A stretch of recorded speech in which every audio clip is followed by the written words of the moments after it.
Oh, guys, ito na naman si Manang, babalik na naman po, ano. Shoutout nga pala kay Rain Ann, ano. Ito na yung pinakahihintay niyo, ano. Sabi ni Rain Ann, "Kuya Eugene, paano gagawin mo kapag ang tagal-tagal niyo na tapos malalaman mo pala na rebound ka lang pala, ano?"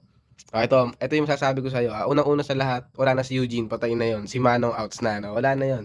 Eto na, kapag nalaman mo na ang tagal-tagal niyo na pala tapos rebound ka lang pala, do not think twice, ano, o just think quickly, ano, kung paano mo ihahanap o bibigyan ng value kaagad yung sarili mo, kung paano mo iaangat yung sarili mo.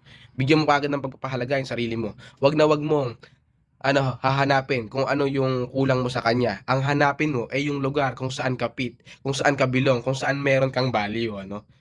Just like Manong Outs, ano, tinanong ko sa sarili ko na ganito ba ako kapangit, ganito ba ako kawalang kuwenta, ganito ba ako kababang klaseng tao, na kung saan hindi ba ako worth it, ano, na ipagmalaki, na naisip ko na baka mayroon lang lugar o pagkakataon na kung saan kaya ko ipagmalaki yung sarili ko, hindi ko na pupuwedeng pikiin pa yung sarili ko at nahanap ko yan yung pagre-reels gaya nito, na kung saan puwede ko naman pala iangat yung sarili ko, puwede ko naman taasan pala yung standard ko bilang tao, puwede ko ipagmalaki yung sarili ko, ipakita kung sino talaga ako, 'no, na kung saan may value ako at merong mga naniniwala sa'kin. Kaya maraming salamat po, kaya sana i-share niyo 'to kasi hindi lahat ng tao marunong mag-value ng sarili. Ito na lang po, don't be afraid losing someone who does not glad to have you. And that's it, Manong outs.